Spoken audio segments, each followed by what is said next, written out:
My husband told me to smile and be polite, and I did, because that was the arrangement we had lived inside for 11 years without either of us ever saying it out loud. What he never told me was that someone else at that table would look at me like I was a person instead of a prop, and that 4 words, whispered low enough that only I could hear them, would take root somewhere in me and grow for the better part of a decade before I understood what they had actually meant. I should start with how it began, because the order matters, and because I have never told this story to anyone before tonight, not in full, not in the right sequence. My name is Renata Cole. I was 31 years old the year this starts, living in Charlotte, North Carolina, working 3 days a week as a contracts reviewer for a regional healthcare network, the kind of job that used all of my education and none of my ambition. My husband was David Cole, and David had just co-founded a commercial architecture firm with a man named Julian Ashford, a firm that would, over the following 10 years, become something neither of them could have built alone. I mention my own credentials only because this story keeps forgetting I have them, the way David always did. I graduated top of my class in contract law. I chose family over a career I was good at, the way a lot of women my age did. And I want to say plainly, before anything else, that the man who would come to matter most in this story never once treated that choice as a small one. I should say a little more about who I was before any of this started, because it explains why that first dinner landed the way it did. I'd grown up in a small town outside Raleigh, the daughter of a paralegal and a high school math teacher, the first person in my family to go to law school, though I never finished the bar exam, choosing instead a contract specialization that let me work internationally without the courtroom theater I'd never had any taste for. I spent 2 years in Geneva in my mid-20s, reviewing cross-border licensing agreements for a pharmaceutical consortium, living alone in an apartment the size of a shoebox, learning to negotiate in 3 languages I hadn't grown up speaking. I met David the year I came home, at a friend's engagement party, and I fell for the specific version of ambition he wore in those early years, the version that hadn't yet curdled into the thing it would become. We married 18 months later. I want to say, honestly, that I don't regret those early years, whatever came after. I simply want it understood, before the rest of this story unfolds, that I was not a woman without a life of her own, before David's name became the only thing anyone introduced me by. The meeting and the routine started with a dinner, the first of what would become years of quarterly partner dinners, held at whatever restaurant David decided would make the strongest impression that season. That first one was at a place called Vellum, downtown, white oak tables, and a wine list longer than the menu. David had spent 2 weeks rehearsing how he'd present the firm's 5-year plan to Julian. Because Julian Ashford wasn't just a co-founder, he was the money, the reputation, and the client list that had taken David a decade of unpaid favors to get near. In the car outside the restaurant, David reached over and adjusted my collar without asking, the way you'd straighten a picture frame, and said, "Just smile and be polite tonight." Julian's old-fashioned. He likes wives who make the evening easy. I want to be fair to David here, because fairness matters to how this story ends. He wasn't cruel when he said it. He was scared, and scared men say clumsy things to the people closest to them, and I had already learned, 3 years into our marriage, that some sentences were better absorbed than argued with in a parking lot. The power gap in that firm was plain from the first handshake, and I want to name it early because the whole shape of what came later depends on it. David was the hungry one, the one who needed the partnership more than it needed him. Julian was 15 years older, already comfortable, already respected, a man who had built and sold one firm before this one and didn't need David's ambition so much as David needed his. And underneath both of them, Quieter than either was Marcus Bishop, Julian's longtime associate and, as it would turn out that night, the man who actually held the firm's structural and financial judgment. The one whose signature meant something because he never gave it lightly. Marcus wasn't a partner yet. He would be. In 2 years' time. But that night he was still the careful one at the far end of the table, the one who ordered water instead of wine and listened more than he spoke. I remember the specific things because I have replayed that dinner more times than I can count, turning it over the way you turn a coin, looking for the mint mark. I remember the wine was a Sancerre David had chosen because he'd read it was Julian's preference, and I remember it wasn't, that Julian ordered a beer instead, and David's face did something small and controlled when it happened. I remember Julian asking me, almost as an afterthought, what I did for work, and David answering for me before I could open my mouth. Saying I used to do something with contracts, nothing too complicated, before we had the kids. I remember letting that sentence sit in the room the way I'd let a dozen sentences like it sit in rooms before, because I had learned that correcting David in front of people who mattered to him cost more than it was worth. And I remember Marcus Bishop, 3 seats down, setting his water glass back on the table with a very specific quiet precision and looking directly at me for the first time that evening and saying, low enough that it was clearly meant only for me, "You don't have to shrink for anyone at this table." That was it. 4 words, delivered without a smile, without any of the performance that usually accompanies a compliment at a business dinner. And then he turned back to Julian and asked a technical question about zoning variances, as though nothing had happened at all. I did not know, that night, that I would spend the next 9 years turning that sentence over like a stone in my pocket, taking it out sometimes just to remember the exact weight of it. I want to plant, here, the 3 small things that will matter later. Because a story like this one is built out of objects and habits more than declarations. The first is a fountain pen, a Waterman with a chip in the cap, which Marcus set down on the table that night while doing arithmetic on a napkin about square footage, and which I noticed because it was the only genuinely old, genuinely used thing at a table otherwise full of new watches and new leather. The second is a specific order at a specific coffee shop, an Americano with room, no sugar, which Marcus asked the waiter to bring me without asking what I wanted first, apparently having noticed what I'd ordered at some earlier, forgettable lunch. The third is the phrase itself, "You don't have to shrink," which he would never repeat again in exactly those words, but which would echo underneath nearly everything he said to me for years afterward. The routine that formed over the following months was not romantic in any way I could have named at the time.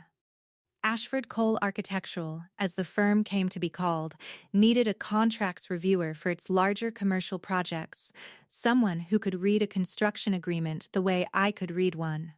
And David, half out of financial necessity, and half, I think, out of a desire to keep me visibly useful to people who mattered to him, brought me on as a part-time consultant. That put me in a conference room with Marcus roughly every other Thursday afternoon for the next 6 years, reviewing contract language line by line while David was usually somewhere else. In a client meeting, on a site visit, doing the parts of the business that photographed well. Marcus and I did the parts that didn't. We found the buried indemnification clauses and the change order language that would bankrupt a smaller firm if a client turned litigious, and somewhere in the second year of that routine, without either of us naming it, our Thursday afternoons became the steadiest, least performative hours of my week. I need to be honest about the shape the tension took because the entire value of telling this story now is telling it exactly as it was, not as I've occasionally wished it had been in weaker moments. Nothing was said. Nothing was done. What existed was a specific quality of attention, the kind where a man remembers not just what you ordered, but what mood you were in the last 3 times you ordered it.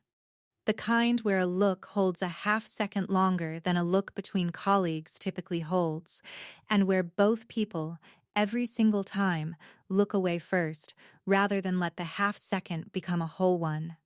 There was an afternoon, maybe 2 years into the Thursday routine, when I was reviewing a change order and made an offhand comment about how David never asked what my years abroad, my 2 years doing international contract work in Geneva before we married, had actually taught me, and Marcus said, without looking up from his own papers.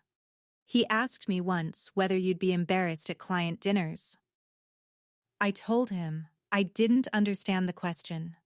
I laughed, because it was funny, and because laughing was safer than sitting with what it meant that this man had defended the seriousness of my education to my own husband in a conversation I hadn't been present for. There was a colleague, a junior associate named Priya, who noticed before I let myself notice, and who asked me directly, over lunch one Thursday when Marcus had stepped out to take a call, whether there was something between Marcus and me. I deflected the way you deflect a question you've been quietly rehearsing an answer to without admitting you've rehearsed it. I told her we'd just worked well together, that some people simply fall into an efficient professional rhythm, and she looked at me for a long moment and said only, "Okay," in a tone that made clear she didn't believe me and had no intention of pushing further. I have thought about that lunch more than almost any other single moment in this story, because it was the first time someone outside my own head had confirmed that whatever this was, it was visible. There were other small moments I collected in those years without meaning to, the way you collect anything you're not yet willing to call a habit. There was an afternoon in year 3 when a client threatened to walk over a change order dispute, and David, present for once, grew loud and defensive in a way that made the room shrink around him, and Marcus, without raising his own voice at all, simply redirected the conversation toward the specific clause I had flagged the week before, crediting me by name in front of the client as the person who'd caught the exposure before it became a problem. David didn't correct him. David also didn't repeat it, not once, not to me later that night, not to anyone else afterward. Marcus mentioned it again himself, weeks later almost in passing, saying only that he thought it mattered for people to hear competence attributed correctly, even when the person whose ego it dented was signing his paychecks in theory. I asked him if that had been difficult to say in front of David. "Less difficult than watching you get erased again," he said, and went back to his notes. There was another afternoon, in year 4, when I mentioned offhand that David had forgotten our anniversary for the 2nd year running, said lightly, "The way you say something you've decided not to be wounded by anymore," and Marcus didn't respond right away. He finished the clause he was marking up, set his pen down with that same specific precision I'd first noticed at Vellum, and said, "That's not a small thing to let go of twice." I told him I hadn't decided to let it go. Exactly, just to stop expecting otherwise. He nodded, and didn't offer sympathy the way most people would have, didn't tell me David didn't deserve me, or that I should leave. None of the things a person says when they want you to notice how much they disapprove of your spouse. He just said, "I hope that changes," and left it there, and I remember being grateful, in a way I couldn't fully explain to myself that day, that he'd resisted the easier thing to say. In my own reflection, turning this over across years, I built several private theories about what Marcus felt, none of which I was ever certain of, and none of which I'm fully certain of even now. My first theory was that it was simple loneliness, that Marcus, divorced young and never remarried, had simply attached the available parts of himself to the nearest steady, competent woman in his professional orbit, and that I happened to be that woman by accident of proximity, rather than by anything singular about me. My second theory, which I favored during years when my marriage felt particularly thin, was that he saw something true in me that David had stopped looking for, and that the attention was, in its own restrained way, a kind of devotion.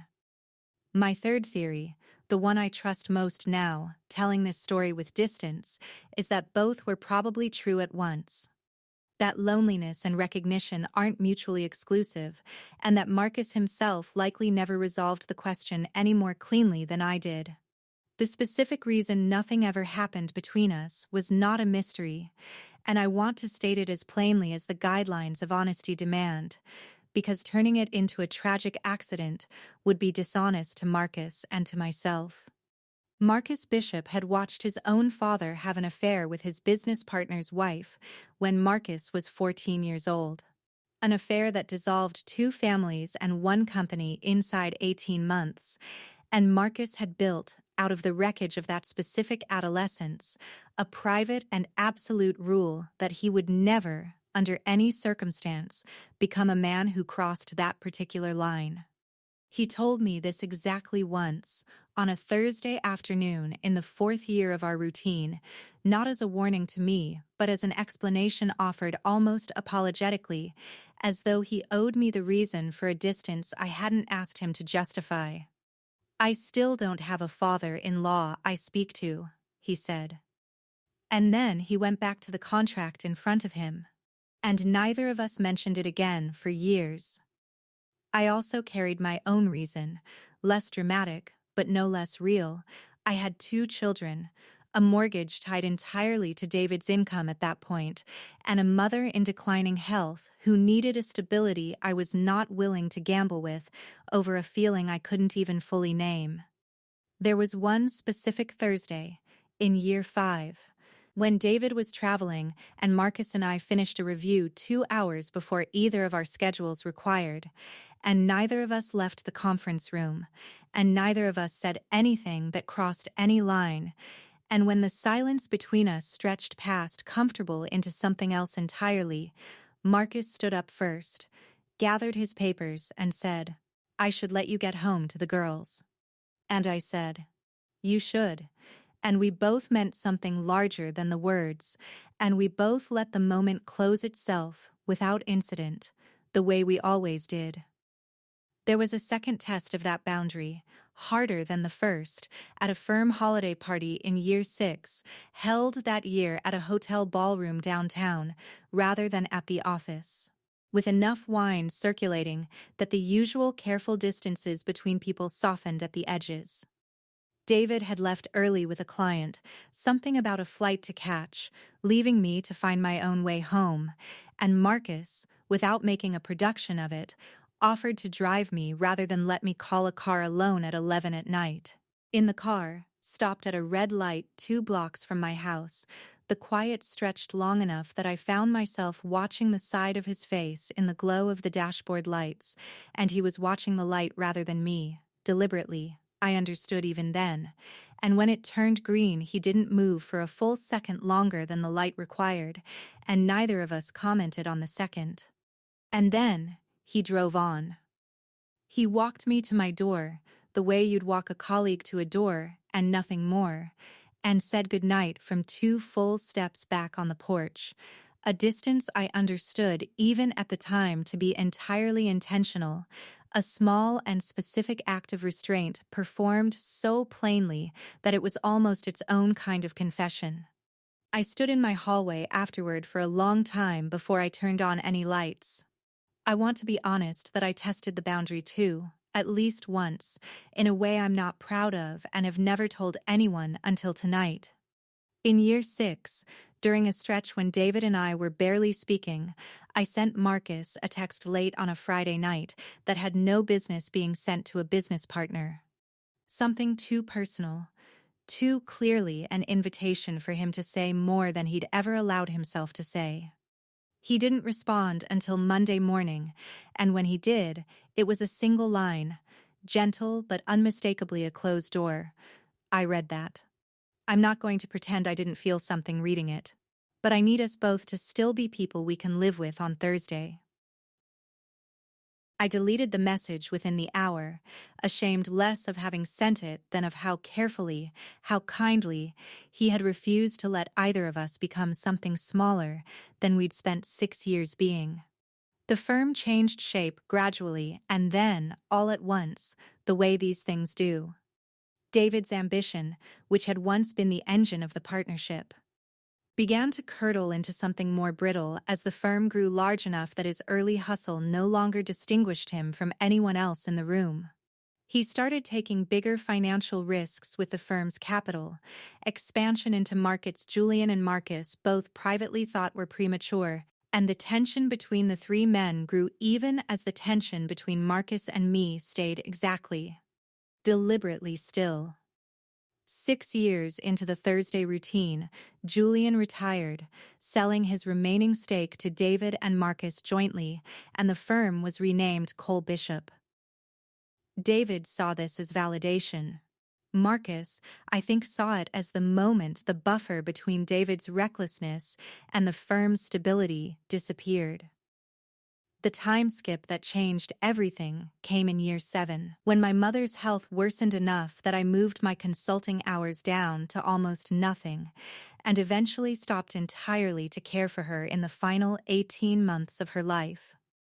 The Thursday routine, which had been the quiet architecture of nearly a decade, simply ended, the way a bridge ends when nobody's crossing it anymore. I told myself, during that period, that whatever had existed between Marcus and me had been a specific product of proximity, and that its ending was proof it had never been anything larger than convenient loneliness on both sides. I told myself this with the particular firmness of someone who needs badly to believe it. Marcus sent flowers when my mother died, a simple, correctly worded card. Nothing more. And I remember being almost disappointed by how appropriate it was, and then ashamed of the disappointment.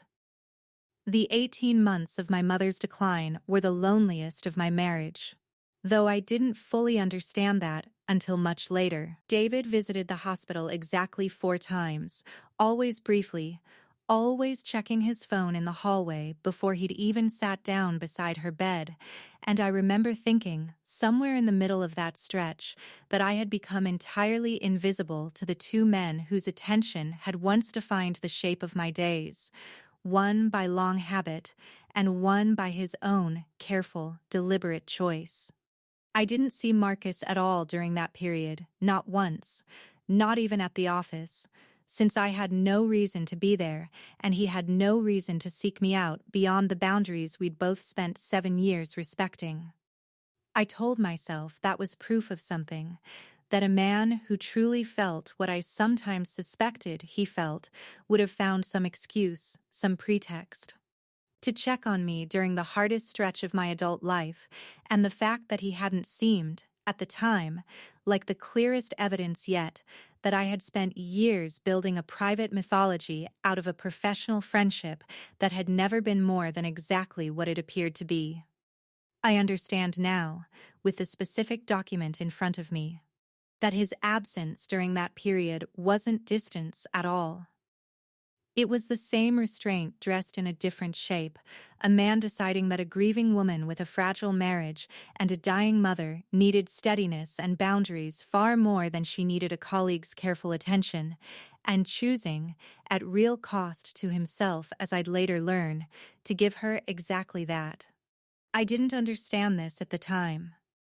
At the time, I only understood the silence, and I built my grief and my loneliness into a private conviction that whatever I had felt on all those Thursdays had simply been a woman starving for attention, mistaking any warm meal for love.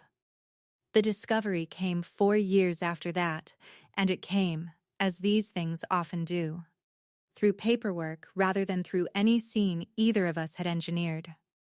David's recklessness had finally caught up with the firm. A lawsuit from a client over a structural failure on a mid-rise project revealed, in discovery, that David had personally altered engineering sign-off dates to meet a financing deadline 2 years earlier. a fact that triggered not just civil liability, but a criminal referral. I remember the specific afternoon I learned the details, sitting in our kitchen while David's own attorney, not mine, explained across speakerphone what the firm's exposure looked like, using words like material misrepresentation and personal liability in a voice that had gone flat with the particular carefulness of a man who already suspected his client was guilty. David sat across from me at that same kitchen table, the one where I would later tell my daughter about his charges, and told me it was a misunderstanding, that the dates had been an administrative error, and I watched him say it with the same fluent, unhesitating confidence he'd used to tell Julian Ashford 9 years earlier that a Sancerre would be the right choice for the evening. I believed him for exactly as long as it took me to remember how many times, over 11 years, that same confidence had been aimed at smoothing over something that turned out not to be smooth at all. Our marriage, which had been thinning for years under the weight of David's ego and my own slow withdrawal, did not survive the collapse that followed. I filed for divorce 4 months after the lawsuit was made public, not because of the fraud itself, though the fraud made the decision easier than it might otherwise have been, but because sitting across from him at that kitchen table, watching him rehearse the same practiced calm he'd used on clients and partners and, I now understood, on me, for over a decade. I felt something that had been slowly closing for years, finally shut all the way. The divorce proceedings were long and, at times, ugly in the specific way divorces become ugly when one party has more to hide than the other. It was during the asset discovery phase of those proceedings, 6 months into the process, that my attorney requested the firm's full ownership and buyout history as part of establishing what marital assets actually existed, and it was there, in a restructuring document dated the year my mother died, that I found something I hadn't known existed. 2 years before the lawsuit, anticipating exactly the kind of financial exposure David's behavior might eventually create, Marcus had quietly restructured his own buyout agreement with David to include a clause carving my original consulting equity, the small ownership stake I had earned during those Thursday years, out of the firm's general assets and into a separate, protected instrument in my name alone, one David could not touch, borrow against, or sign away. He had done this without telling me. He had done this 2 years before he had any way of knowing it would matter, simply because, as his attorney's notes recorded it, he wanted to make sure Renata's work was never treated as if it belonged to someone else. I didn't call him right away. I sat with the document for 3 days first, reading the restructuring language over and over the way I used to read contracts for a living, checking and rechecking the effective date against my own memory of that year. The year my mother was dying and the Thursday routine had already gone quiet. The year I would have sworn under oath that Marcus Bishop and I had no remaining reason to think of each other at all. And yet here was a filing, dated 11 months into my mother's decline, carving my consulting equity out of the general partnership assets and into an instrument that named me alone, with a small, dry note in the margin from the drafting attorney, per M. Bishop, ensure this cannot be reached by any future claim against D. Cole individually. I sat at my kitchen table with my younger daughter's homework still spread across the other half of it, and felt something in my chest reorganize itself entirely.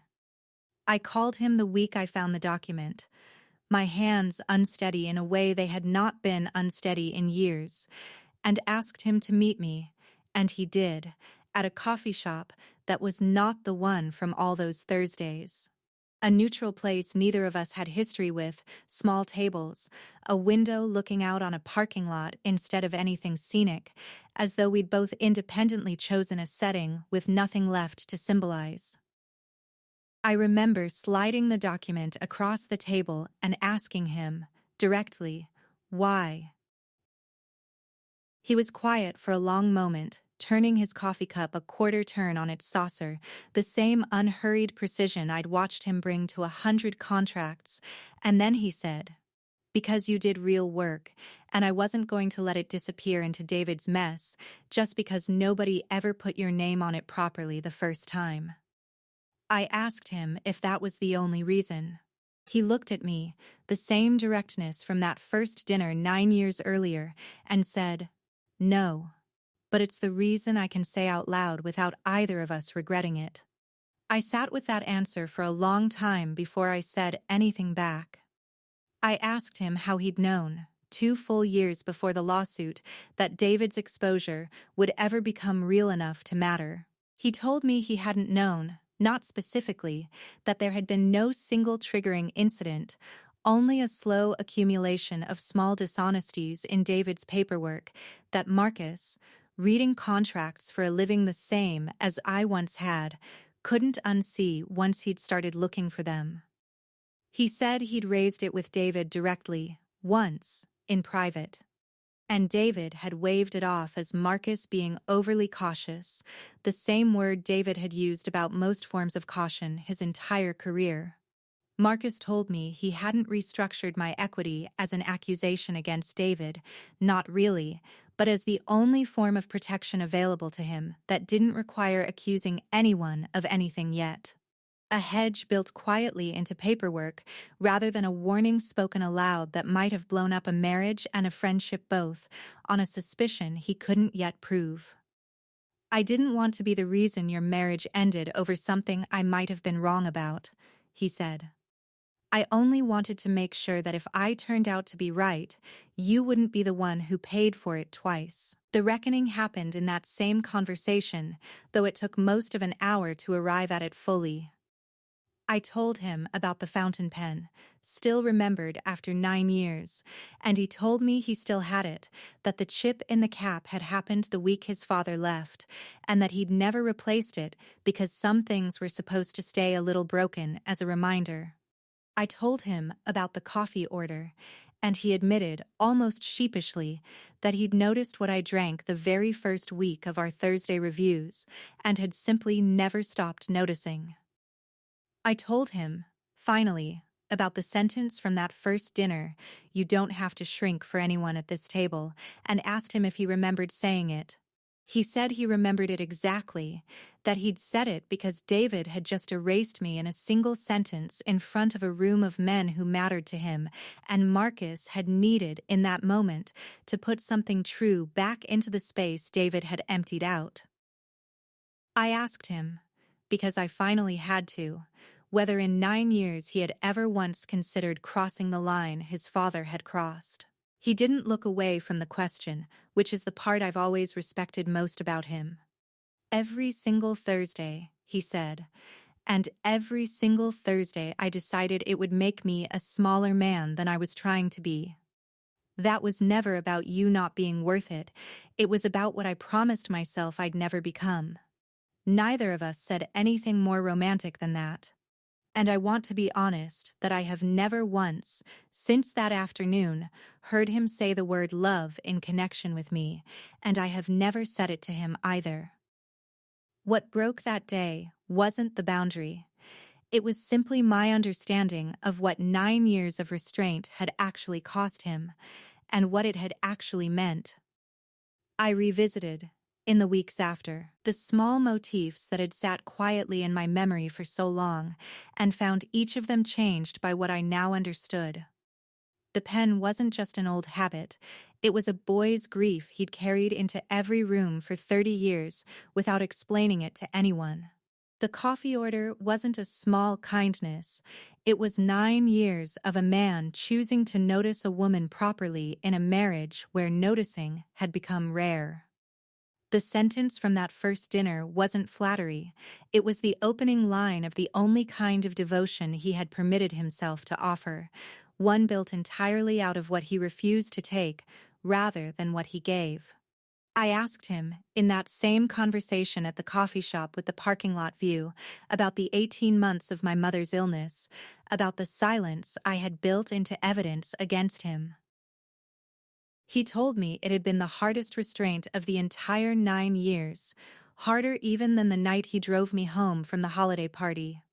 Because grief, he said, makes people reach for whatever steady thing is nearest, and he hadn't trusted himself to be near me during that stretch, without becoming exactly the kind of steady thing he'd spent his whole adult life refusing to become for anyone. Elsa's wife. I told myself I was protecting you, he said. I think I was also protecting myself. I'm not sure those were ever fully separate reasons. I told him I understood now, though I admitted I hadn't understood then, that I had spent those 18 months privately grieving a friendship I believed had quietly ended, on top of grieving my mother, and that learning both griefs had been unnecessary at once was its own strange kind of relief, and its own strange kind of loss. We talked, too, about David, though carefully, neither of us wanting the conversation to become an indictment dressed up as closure. I asked Marcus whether he had ever, in 9 years, considered saying something to David directly about the way David treated me in front of other people, the erasures, the smallness. He said he'd considered it more times than he could count, and had said something exactly once, quietly, after a client dinner in year 8, telling David that he ought to be more careful about how he spoke about his wife's education in professional settings, since it reflected poorly on the firm as much as anything else, a framing Marcus admitted he'd chosen deliberately because he knew David would hear a business argument faster than a moral one.